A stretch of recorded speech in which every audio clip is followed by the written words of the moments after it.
Hello, everyone. Welcome back to .NET Conf. I'm here with my colleague and good friend, Jason.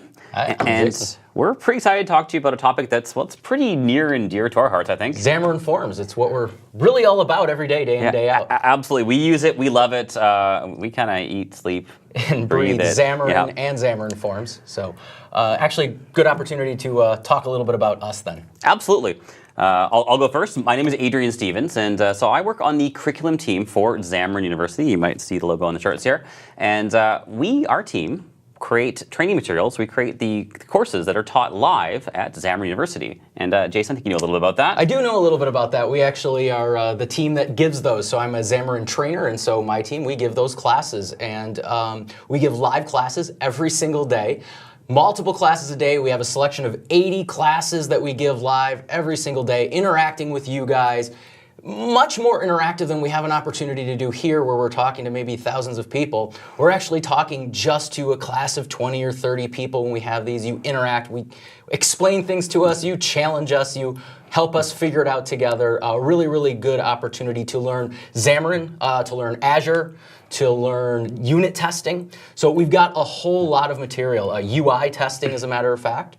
Absolutely, and I think actually this session here is a perfect tie into that, because we're going to get you started in Xamarin Forms. You want to continue the story, you want to continue to learn, head to Xamarin University. There's a ton of free training. We've got, almost 80 live instructor-led courses as well. Lots of great content. Hundreds of hours of live instructor-led training, and as he mentioned, the free stuff. So lots and lots of free computer-based training, free self-guided learning. You'll test out and you'll begin your process towards certification for free.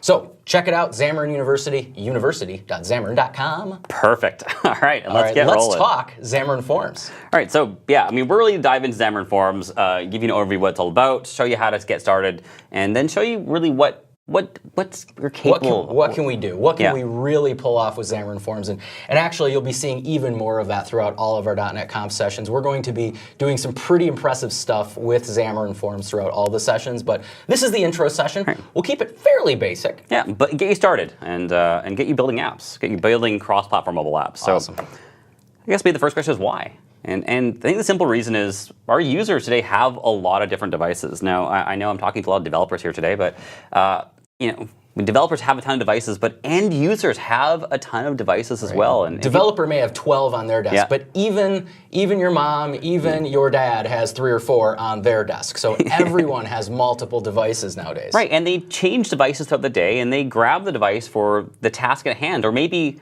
not even the work they're doing on the device, but what they're doing out in the real world. Exactly. And I think the simple lesson here is that as app developers, it's our job to interact with our users, get our users' data to them wherever they are on whatever device they're using. And that can mean writing multiple programs in multiple languages and multiple platforms. It sure can, and that's kind of the obvious approach. Absolutely. I'm glad you brought that up. Right. So we'd like to talk in Xamarin about, I guess, iOS, Windows, and Android. Right, they're our favorite mobile platforms. Absolutely, and they're the first ones that we think of for sure. And so if we're going to have to say hit a iPad and your Android phone and your Windows desktop, we really could be looking, if we took the obvious approach, at using a set of development stacks for each one. So a different IDE, a different language for each one. So I may be looking at Xcode and Swift for my iPad, and then for my Android phone, I'm looking at what are they using for the? It's not the Eclipse-based IDE, but the Android IDE. Oh, Android Studio. Android Studio. Yeah. I almost said Eclipse. Android Studio and Java for Android. Yeah. So, and of course Visual Studio for Windows. But that's obviously got some downsides. Yeah, and now it's not all negative. Of course, as you nodded towards, it's 3 different stacks, it's 3 different APIs. So generally speaking, it means probably 3 times the work. They're different programming languages, different development environments. If you're a solo developer, you're probably building 3 different applications. Doing it serially, perhaps. If you're hiring developers, you're probably hiring 3 different teams. As many, right. Now, there are some pros. It means that you're using native tools. You're getting native performance. And the documentation is really easy to come by. Right. The vendors create great documentation. And you get apps that look and feel natural on the platform. Native performance, native look and feel, native controls, and full spread of APIs. Exactly. Right? If the device is capable of it, you can do it. Full access to full APIs. That's what those SDKs are built for. All right, and so But we don't want to duplicate our work, do we? We don't. And so we have a solution that might just be the best of all of those worlds. We can maybe define our UI once. We can have that run with native performance. We can have full access to all of the APIs and a lot of great documentation, and even that native documentation that was written for Java or written for Swift, easily adaptable to the Xamarin solution, to our Xamarin solution. So that means we can write everything in C#, have it run with native performance on Android, have it run with native performance on iOS, and it looks like an iOS app. It looks like an Android app. Full access to the native APIs. And so I'm actually really excited because this always sounds a little bit magical.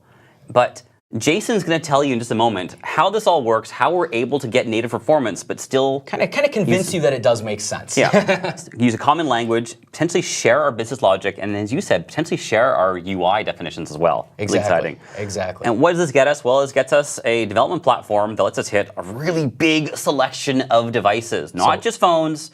Well, we got TVs, we got tablets. Exactly. Wearables. So our Xamarin Forms applications, where we've written a UI one time and shared all of our business logic, is literally going to be able to be run on a tremendous range of devices, from phones to tablets to televisions to hack your refrigerator if you want. It's pretty amazing. Windows IoT runs on refrigerators, and Xamarin Forms runs on Windows IoT. Right, so this is a real thing. So, and I think what's fun about that there is it's not just the traditional devices, but it's modern devices. It's devices your users are using now, and possibly the devices your users are using in the future as well. Exactly. So let's talk a little bit about how this all works. Yeah, let me convince you that the magic is real here a little bit. And so we're going to start just by using the example of Android. iOS and several of our other platforms kind of work the same way. But we'll start with this Android example and start with the basic of an Android system. It's got an OS installed. So I've got my Android OS at that bottom level, and if I were to start writing apps against just that without any additional services, let's go back, there we go. All right, we'll go back, yeah. We're going to write apps against just the OS. Well, we're writing in C, and maybe even assembler, in order to get that to work. Right, but of course, I always think of Android development as Java primarily. Exactly. You may think, oh, Java hits the most root levels and the most deep levels, but it doesn't. The root levels, the most deep levels, are really a kernel and a few high-level services, all of which have a C API. Nobody's wanting to write to that. Well, not me anyway. It's not as common anyway. It's possible, but it's generally not done, right? Exactly. So it's possible. Most of us don't want to do that. Most of us want to write maybe Java, or of course C#. But that requires then the Android SDK. So we have this very, very rich, very, very impressive Android SDK. And that then is what introduces all of those tools that Android developers are used to. A text field and a button and text views. All of that good stuff is introduced there. Right, so the API surface we code against as Android developers is provided by the Android SDK. Exactly, and so that's where a lot of the heavy abstraction comes in. That's where you're going to lose a little bit of performance because there's a heavy abstraction going on. But that's appropriate that applies to Java developers as well. So what Xamarin comes along and does is add some thin, lightweight wrappers around those classes. And so you're able to write C# and hit the entire API surface. You're hitting the entire Android API surface. And again, this applies to iOS and other platforms as well. We have full access because there's a lightweight wrapper for everything. So really, we're hitting the Android SDK, the Android API surface, as provided by Google. Exactly the same way a Java developer Not is. a lowest common number abstraction. It's not a simplified UI system. We've got the full access to the Android SDK. That is precisely correct. Now, I see another little box here, too. I see BCL. That's right. We're not just seeing that Xamarin Android has access to the Android SDK like a Java developer has, but rather we also have this BCL access. So what's that? Well, Xamarin Android also provides access, or has as part of it, the base class library. Now, the base class library is what you might also think of as the .NET framework. It's not quite exactly the same thing. It's the base classes of it, but that includes all of the things that you know and love as a .NET developer. So your list of T, your strings, your HTTP clients, everything that you're used to using as a .NET developer, all those classes, all those APIs, those are available to you as well when you're coding Xamarin Android or Xamarin iOS. So pretty fantastic. So it's not just a C# API surface provided by Xamarin, but it's a .NET API surface. Exactly. We're not just providing C# wrappers. In other words, not just letting you use your language. We're also letting you use that .NET platform. So this means when you're trying to figure out how to do something, you hit Stack Overflow and you're looking for solutions, and you might come across a solution written in Java that does exactly what you want. And the great thing is, it's really easy to adapt it to C#, because Java and C#, as far as language definitions go, are not that far off. So it's easy to adapt that. You might, contrarily, find a Stack Overflow article on how to solve that problem with your base class library or in the .NET framework with the .NET types. That also will work. And then finally, go for it. Love it. Love it. And then finally, those two pieces can talk together. The Android SDK part, the BCL part, those parts interact as well as both hitting that C API we talked about to talk to the lower level operating system services. And it's fairly transparent. So if my Android SDK, for instance, requires an array of string, then I could create a .NET list of .NET strings and pass that to the thing that's expecting an array list of Java strings, and guess what? It's going to work. Fantastic. It's pretty awesome stuff. It kind of just works. You don't even really ever think about the fact when you're doing Xamarin Android development, you never really think about the fact that all that translation is going on. You just know you have access to all those libraries, and it's great. And of course, iOS works the same way. Mac OS X works the same way for Xamarin, or Xamarin Mac OS. Yeah. And of course, for Windows, UWP, it's already a C#.NET API surface. Yeah, you kind of don't need all that, do you? Because it's already there. Now, what's really exciting here is I'm seeing BCL on all these platforms. And what that means is we do have a common .NET API surface, and that makes it really easy to share code across these platforms as well. Exactly. Code that accesses anything in our BCL, anything in our .NET framework, that's probably shareable, our logic. Now the SDKs, though, the Android SDK, the iOS SDK, they're going to be still unique to the platform, even though it's in C#. So I'm not going to be using Android SDK as an iOS. Exactly. But I would love to be able to, say, share my UI definition across these platforms as well. Of course you would, to say, you know what, I want a button on the screen, or I want a entry field on the screen, and just figure it out for me and use the appropriate tool. If you're running on Xamarin Android, use a text view. If you're running on iOS, use a UI label. And that's exactly what you've got up now is Xamarin Forms gives us another layer of abstraction where I can choose to import Xamarin Forms libraries or use a Xamarin Forms template. And then I'll add a button to my screen or a label to my screen. And those are kind of abstractions as far as Xamarin Forms is concerned. But it's still coming down to that native SDK, that native API surface. And so when I run it, I get a UI label on iOS. That is the native control with native performance.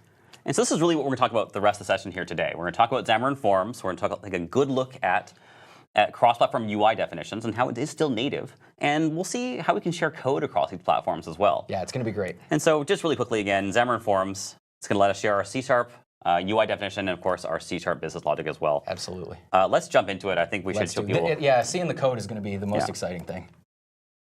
All right, let me switch over to Visual Studio.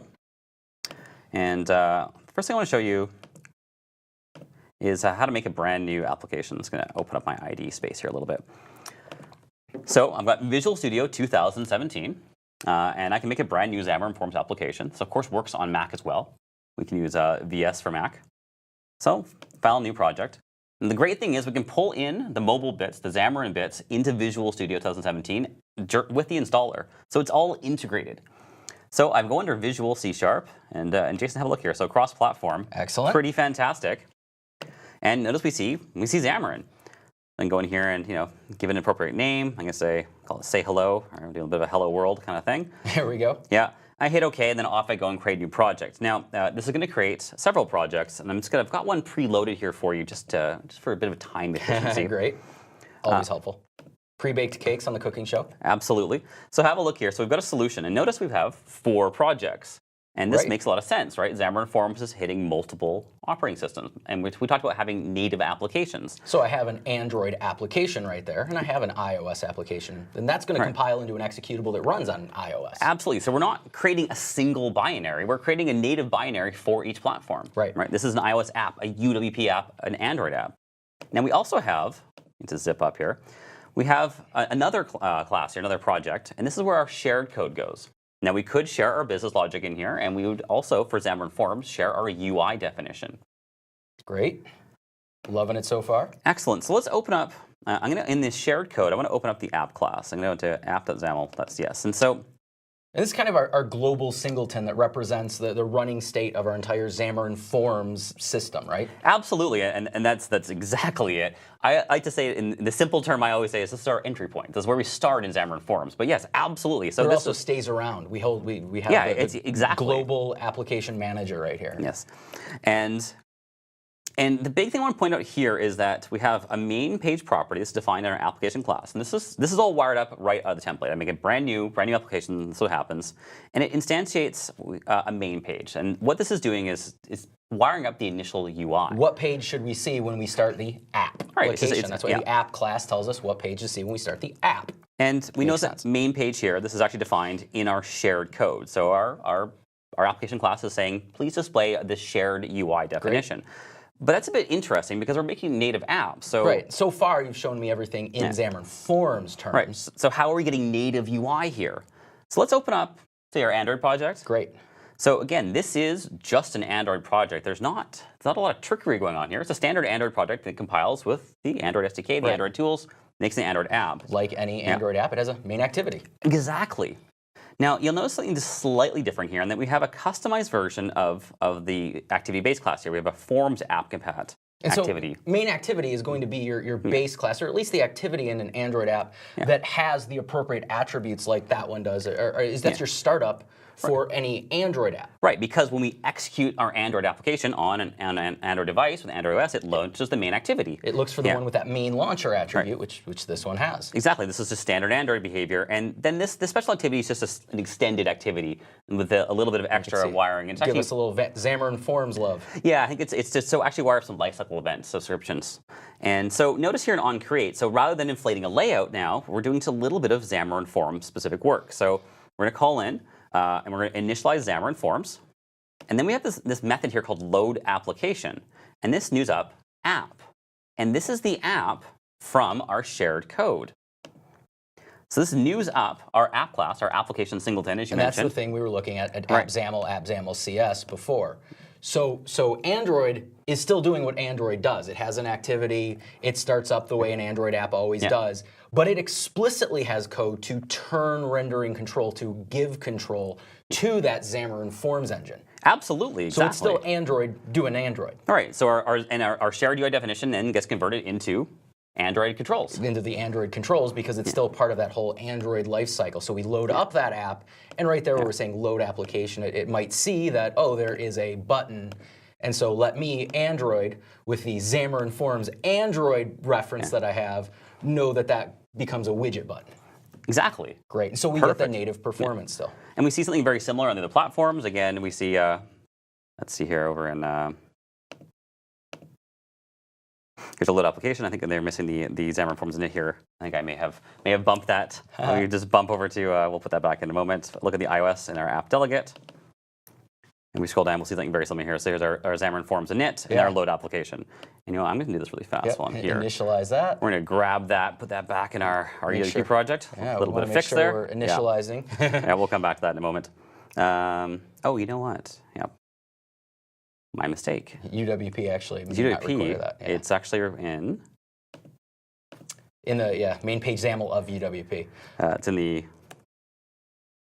app class, I believe. Now the great thing here is little live. There it is. There it is. All right, so we already have it. We're in good shape.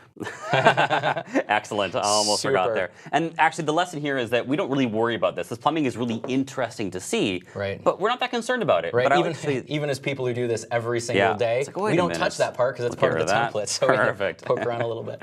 And so let's just fire this up. Well, actually, let me show you one more thing. So that main page definition now, I'm going to go back to our shared code. So again, we see that's been initialized on all of our platforms. And to see here, we have something called a label, and this is just a simple text element. So I can now set my Android head project or platform-specific project and execute it. So I'm going to run this here, and we'll run this on the Android emulator. All right, these take just a second to deploy, so we'll refresh ourselves here. A glass of water. There we go. And so basic Hello World style application, we see label, but this is using the standard Android fonts. Not a lot going on here, but this is a native Android application running on Android. Right. One thing that's interesting is, of course, we use that shared definition, but as you pointed out, it looks like an Android label, which might not sound like much because a label's a label, or it looks like an Android text view, I should say. Yeah, absolutely. A label's a label's a label, right? But there are different defaults. In iOS, that's going to look slightly different, and in UWP, as we're about to see, it's going to look slightly different. And so that's actually one of the interesting and nice things about Xamarin Forms is even though I can jump in and take control, it's kind of same defaults. That is, when I run on Windows, the app looks kind of Windowsy, and when I run on Android, it looks Androidy. Absolutely. It feels at home to the users of that platform. We're not wedging it into our own unique design paradigm or something. Well said. Fantastic. That's exactly it, right? Native apps that look and feel comfortable, natural on the platform. So let's go back to our shared code. Let's just change up our UI a little bit here. I'm going to say even just delete this guy here. So I'm going to use something called a stack layout. And if you're familiar with Windows development, you've probably seen a stack panel, very similar type of control. Or if you've done native Android, Xamarin Android, or even Java Android, then you might be familiar with the linear layout. Right, Again, exactly. Same concept. So I'm just going to tell it to add a little bit of space around its children here. And so the concept, by the way, just means he can add children, other controls to this, and they'll go one right on top of the other. So we add a button and then another button. Well, it'll be 1, 2, one right below the previous. And actually, that's a really good point. So in the stack layout, we have the ability to control the orientation as well. The default here is vertical. I'll just do this explicitly. So that does the top to bottom that I just described. It can also do left to right. So I'm going to put a label on screen. And let's add a couple other controls here. So of course we have the concept of a button in Xamarin Forms. Let's just give this a name here. Here's X name again. So notice that we're using XAML, and this is, if you're new to Xamarin Forms, this is really the same XAML you use on other Windows technologies, on other Microsoft technologies. Right. Very similar to what I would use making a just plain UWP app. Absolutely. Now, of course, the types are different, right? The elements, the UI definitions are different in Xamarin Forms. Because it's creating different classes. Right, but the XAML is the same. It's the same XAML language. Same specification, but I want to create a stack layout. And that's actually a class that exists as a class, and so does a label and a button. So, of course, we're creating those Xamarin Forms classes, so it's a little different. What we see is a little different, but same syntax. So what I want to do here is start writing a quick little app that's going to do some text-to-speech. We're going to enter some text, and then we're going to translate it. That's super fun. And we're going to show you some trickery there, because, of course, for the text-to-speech, that's going to be platform-specific code. Right, so Xamarin Forms doesn't have native wrappers to handle that for us, but we can still get there. If we know we have something platform-specific, we want to hit a iOS-specific API or an Android-specific API. We have some ways to do that still, even within Xamarin Forms. Absolutely. So this is, again, very familiar for those who've done XAML development. So I've defined some controls, some elements here on my XAML page, and I'm given my button and name, for example. And I can head on over to the code behind for my main page. And what we normally do with our button, we would handle a click. Absolutely. So we go button speak. IntelliSense is working very nicely here, and we have the clicked event handler in Xamarin Forms. And again, very similar to what you see on other platforms, but it's Xamarin Forms, right? Nice autocomplete there. Yeah. I'm not a big underscore fan, so I'm going to take that out. This is a personal preference of mine. Right on. Yeah. And let's just do this for now. We'll just change our label. Or how about our entry, say? We'll say our entry message dot text equals button has been clicked. It done got clicktified. So let's set a breakpoint and run our application. How's that sound? Sounds good to me. Perfect. So I'm going to run this. I'm on UWP still, so I'm going to run this on Windows. And again, that's nice for the quick. It's a great. It's my favorite platform for testing Forms because of the quick deployment. Right, exactly. We can run local. We don't need any kind of emulator or anything like that because we're developing on Windows. And guess what? Windows is a UWP platform. And so I've made a mistake here. So we've got a label, and we've got a button, and we've got an entry. But the button doesn't have any content. No, it doesn't. Let's just fix that quickly here. That was planned, right? Absolutely. Totally. So, but we want to put some text on our button. So I'm going to put, I'll say click to speak. We haven't wired that up yet. So there we go. We'll run this again. So far, it's click to change the label. Yeah. That's okay, too. That's all right. I could change the text label. And so let's click our button. And now we've hit our breakpoint. We're back to our code behind. All right. And exactly as we expect. We're in our button click event handler. But I think what's really interesting, look at the call stack. Yeah, this is pretty cool because remember, this is shared code right here. This is code that's going to run on Windows, and it's going to run on Android and iOS. So even though we're handling the button click here, remember it was actually a Windows button that was clicked, not a Xamarin Forms button. We asked for a Xamarin Forms button, but it was a Windows button that got created. And so when the Windows button gets clicked, it's going to raise that event up. So we can actually see the call stack includes a little bit of Windows-specific stuff. You can see that UAP down there. That's platform.windows. That's Windows-specific stuff. All right. Yeah, and absolutely. So we can see it's actually calling from a button renderer, and this is the code that's responsible for presenting the native UWP button. And then we see a little bit of an abstraction here above as well. We're seeing a little bit of insight into plumbing of Xamarin Forms here. But I think what's really important to note is that, yeah, we're getting back down to the native code. Right, exactly. And yet it's hitting that shared code. So let's actually show them that exact same breakpoint, but on some other platform. Oh, perfect. Let's just go to Android. Excellent. Let's start a project. So exact same code, exact same breakpoint. And we'll notice a few things. One is that look and feel. It's going to still feel Android-y. It's not going to somehow look exactly the same as the Windows one did. So it feels and looks right for Android. Notice the entry field has that Android look with just the underline. That's unique to Android. Feels at home to an Android user. Same thing with the button. But now let's look at that button call stack. So I jumped ahead, I clicked the button, and we've hit our breakpoint. I'm very excited to show this to you. Yeah. And again, have a look at the call stack. So we see a little bit of Xamarin Forms plumbing, and then we're back down to Android views. We even see our on click. Yep, and so once we get into this object and a big GUID stuff, this is where, of course, our Visual Studio call stack doesn't really do a super job of showing us an entire Java call stack, because that's actually what's going on. Those are Java files from here on out executing the Java SDK and then on down to our Android operating system. So that's happening in Java. And so the call stack looks different, even though that's the exact same breakpoint that we used before when we ran Windows. We're now going through the Android entire system, the Android entire SDK, and it's only a little abstraction layer on top that gives us that Xamarin Forms stuff. Really exciting stuff. Pretty fantastic. So let's jump back to the slides now. Excellent. I know we've got some more content to cover here, and I want to keep us moving. Yeah. And so we saw a little bit of how we define a UI in Xamarin Forms, but I want to give you a little bit more structure to this now and talk really more what we have, what are the building blocks we have to create our Xamarin Forms UI. Right, so we've seen some of them. We've seen some. We saw a button, we saw an entry field, which we haven't used much yet, but we will, and a label to place some text. We even saw our stack layout there as well. Exactly. So we classify our Xamarin Forms UI building blocks, our elements, into 3 categories. So first we have pages, and that's really its full screen UI. Right. And so it's kind of our full screen container. Represents the entire page or entire screen or entire window, depending on our platform. Absolutely. We have layouts, and layouts are used to help, well, arrange and lay out our UI, and specifically the layouts are used to arrange the controls that appear on screen. And we have a number of layout containers, and of course we have a really pretty great selection of controls to use in Xamarin Forms as well. Absolutely. Let's go top down. Start with the pages.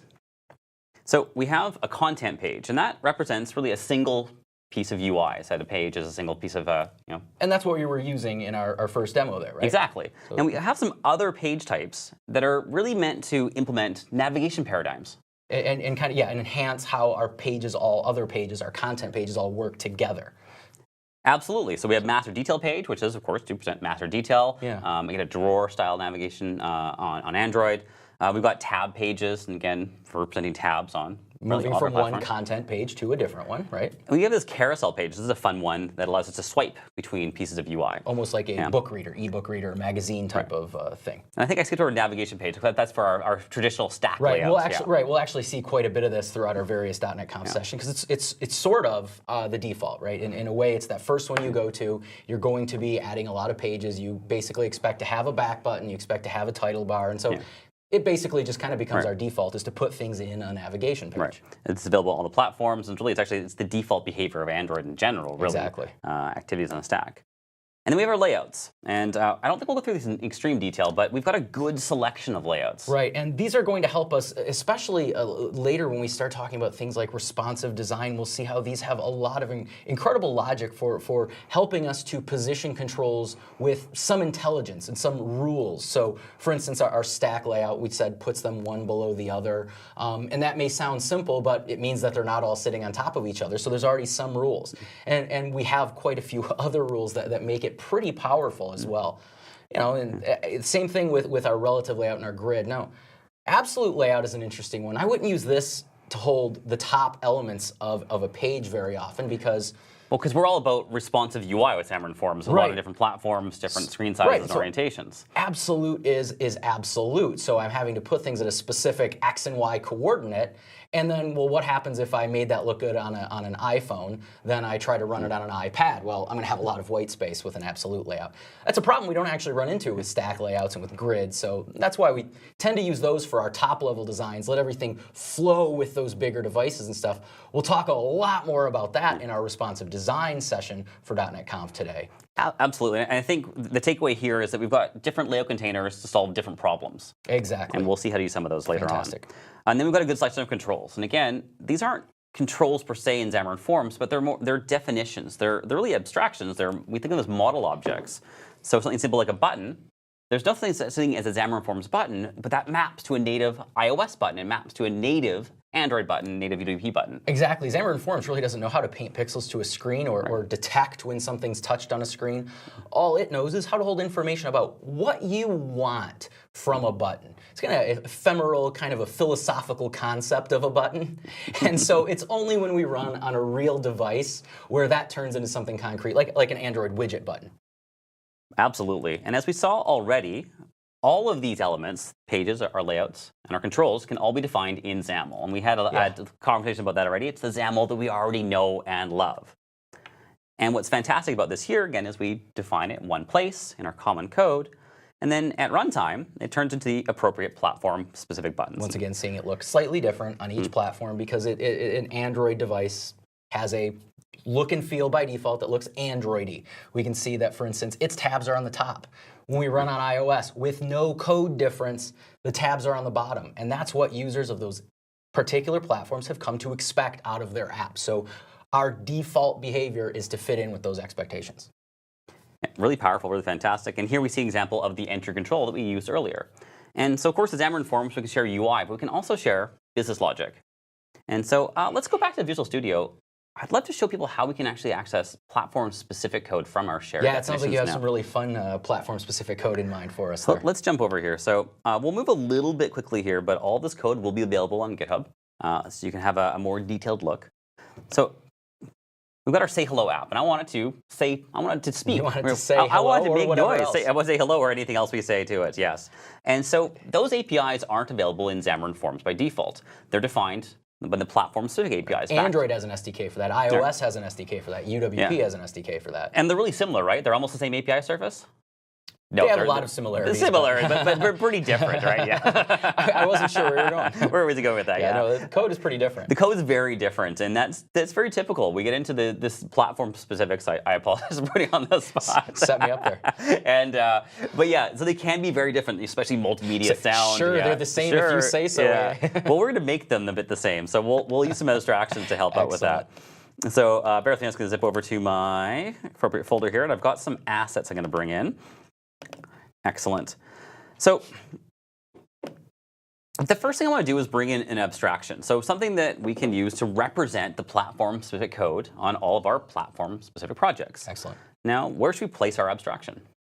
I would think all of the projects are going to need to access it. Right, so we could put it in all the platform-specific projects, but there's probably a better place for that. We have a project that we have in common already, our Xamarin Forms portable. So absolutely, and of course, all these projects, I don't think I showed this specifically, but all of our platform-specific projects are, of course, referencing. There's a reference wired up by the template that references our shared code. Right, so each platform-specific one, each head project, as what we call them, does reference that shared project. And so by adding our interface here to our shared code, that means that iOS, Android, UWP all gets it. And nice simple interface here. just going to define one method, a speak method. We're going to pass in a string, and then hopefully have something make some noise for us. That'd be cool. So I'm going to jump over and bring in some implementations. And we'll go quickly on these, but we'll have a look. So I'm going to bring in this class here for Android. Now, the important part, I think, is to show that we are, in fact, implementing our iText-to-speech interface. And that means that we need to implement the speak method that accepts a string. Right, and I see actually the Java class is pretty long. I can see that we're also implementing other interfaces, and I have a Java lang object as my base class, which itself is kind of interesting. It's not, this class isn't deriving from system object, it's deriving from the Java object base class, which is pretty crazy. All right, so we're going back into the Android world, right? Right, right. And again, using those Android-specific APIs, and there's some initialization required here as well. And I don't remember all the full details of this. Haven't looked at it for a little while. But we use some volume, and there's some fun things. And again, it's in a callback. It's got a whole callback pattern. That's why we have the additional interface. So let's see some other implementations that are also implementing this interface. Let's just switch back over. We'll bring this into our iOS project. iOS one. Oops, I think I misclicked. Lost. It's lost forever. We'll try that one more time. We're not sure where he drag and drop that to. Oh, hold on a second. Love that touchpad behavior. Yep. I'm more a mouse guy generally. There we go. Nice and clean. My mouse. And well, we'll get there. We'll get there. Let's open up our implementation. I'm gonna give Adrian my mouse now. The great news now is if there's a compilation error, I know we're definitely on. It's not my fault. Random iOS code. Pretty quick here. On iOS, implement iText-to-speech again. There's our speak method, and actually this one's pretty concise. Yeah, it's amazing, isn't it? Yeah. So different API surface for different platforms, and let's just drag it into UWP. I think, in the interest of time, I won't show it to you, but I will put it in. This one's pretty simple too. Yeah, this one actually is not. Okay. Is not at the Android level of complexity. Perfect. Yes. All right. Quick demo there. So, okay, great. We've got an abstraction. We've got it in each project. How do we get to it? We've got a lot of different ways to do this. I'm going to show a really quick and easy way, but there's some really powerful patterns we use in Xamarin Forms for this as well, right? So head over to my app class. As Jason mentioned, this is our singleton. This is always around for our applications. Let's make a public static property of type I, text-to-speech. Let's just call this text-to-speech. And I'm just going to hang this property out here. And what I want to do is in each platform-specific project, I want to wire this up. Not even a property. It's not even a property. Sorry, it's a field. Yeah. All right, you're making me feel guilty now. Let's go fix that. We'll get our getters and set it on there. Perfect. Thank you. All right, back to it. So now I'm in the main activity for Android. So right before we initialize Xamarin Forms, let's just reach into that. So I'm going to go app. So this is a platform-specific code on Android right here. Right. This is platform-specific, but of course I'm referencing the shared code, and I have access to the app class. Right. In fact, it's also right where you're about to reference the shared code in order to load it up. Exactly. Just before doing that, you're going to set a property with something platform-specific. Absolutely. And so all we have to do is assign something that matches the shape, that it really just implements the interface. Right. So we're going to add our text-to-speech in the Android project. So text-to-speech service right there represents that one that's in the Android project, that's sitting in that Android project with that Java lang object definition and all of that. Right. So of course, we run this on Android. It's going to run this code. It's going to assign this property with the Android code. But what's so powerful about this is I can repeat this.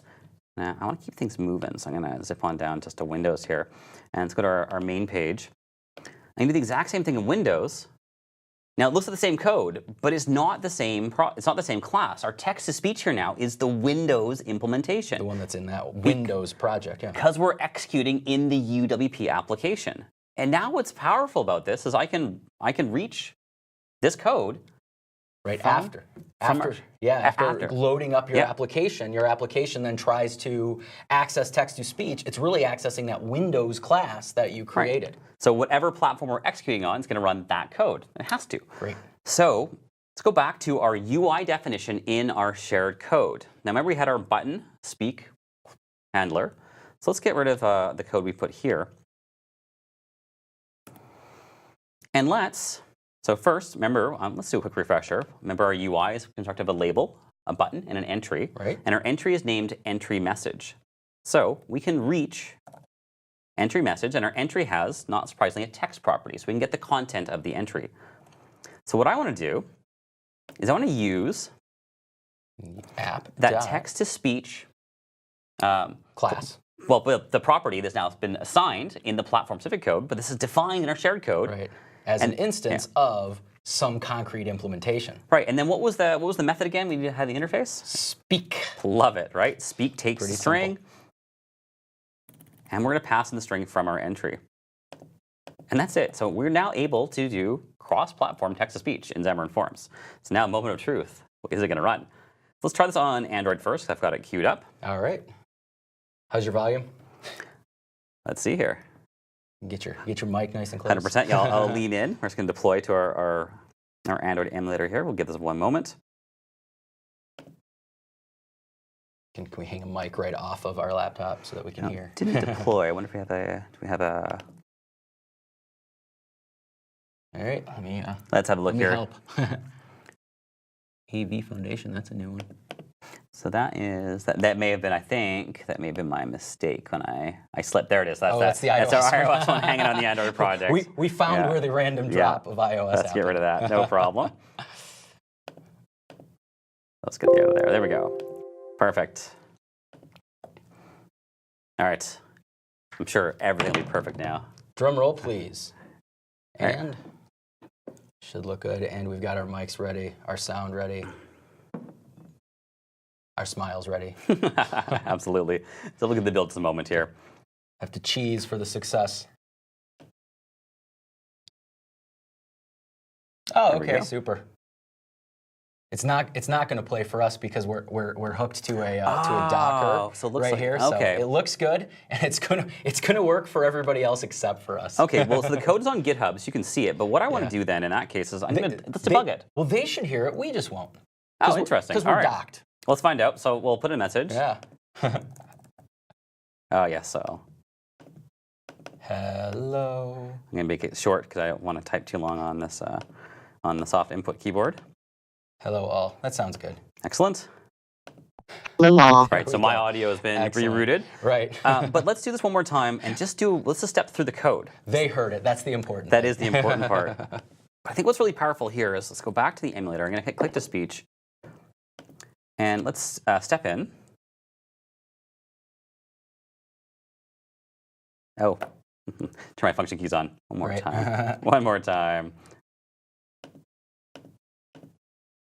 Hello, all. Okay, perfect. Step in.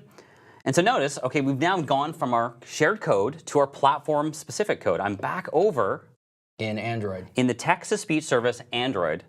Because again, we're executing on Android. The shared code is just being consumed by our platform-specific. Really powerful, really interesting, and really cool so you can debug between the two. Exactly. And so Android turned control over to Xamarin Forms. Hello, all. Android also has the ability to put hooks back in to say, hey, when you need to do something special, come back to me, we can do platform-specific stuff. And so that's really what happened is now we're able to move back and forth pretty seamlessly. When we have something that's going to be shared across all the platforms, it's going to be in that Xamarin Forms project, whether it's logic or whether it's UI. If we have something that needs to be tweaked for a particular platform, we have several techniques, and one of which we just saw. Very cool stuff.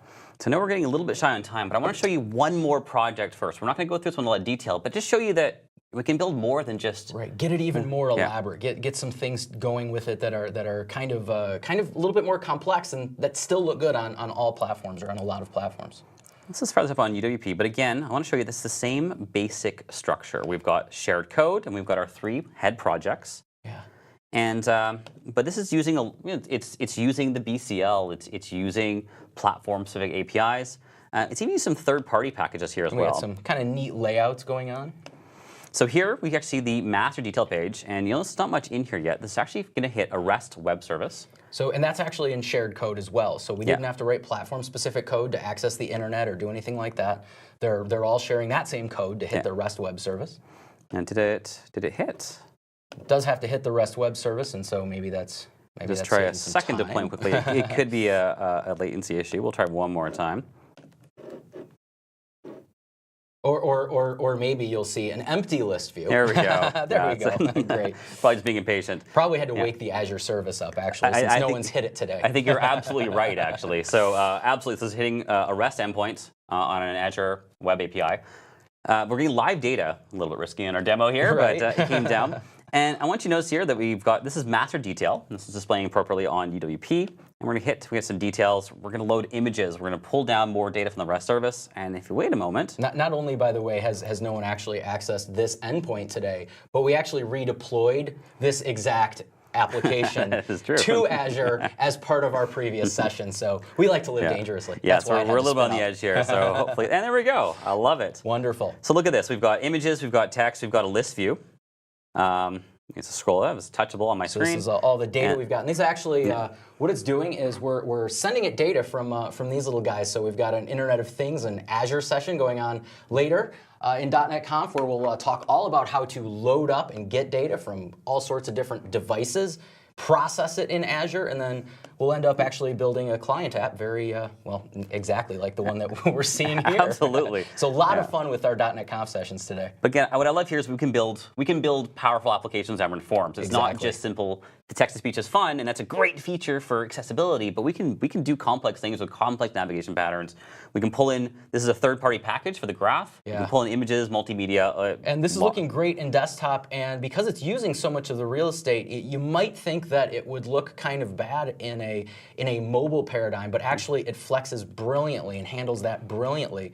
So it looks good in a mobile paradigm as well. Absolutely, we can do some really powerful responsive UI interaction. We respond to layout changes and screen sizes in Xamarin Forms as well. We'll talk more about that later on. I think we will. Okay. I think we might just be mentioning a few things about that. All right, so let's jump back to the slide. I know we could carry on for a while, but I think we've got time to wrap up the session. Time to wrap up here, yeah. Okay, so hopefully you guys are excited about this as we are, and if you want to learn more, we've got some great links on screen here. So first, we mentioned the source code.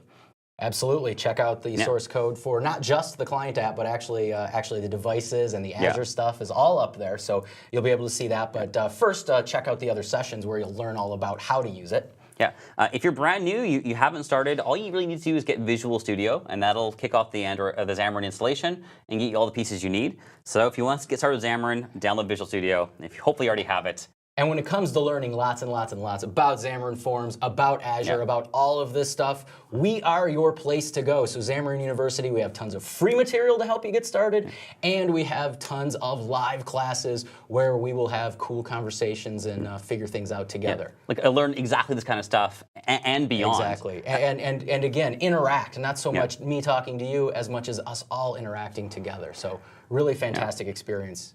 And join us, please. I want to do a quick shout out to our documentation team as well. So Xamarin University, fantastic for full courses, learning. Absolutely. If you need to look up APIs, look up small piece of information, developer.xamarin.com. We've got extensive documentation written by really talented people. Yeah, absolutely industry-leading documentation. Yeah. We're actually leading ahead of the way the platforms themselves produce their documentation. Yeah, so check them out. Awesome. Thank you guys so much. It's been a pleasure. See you next session.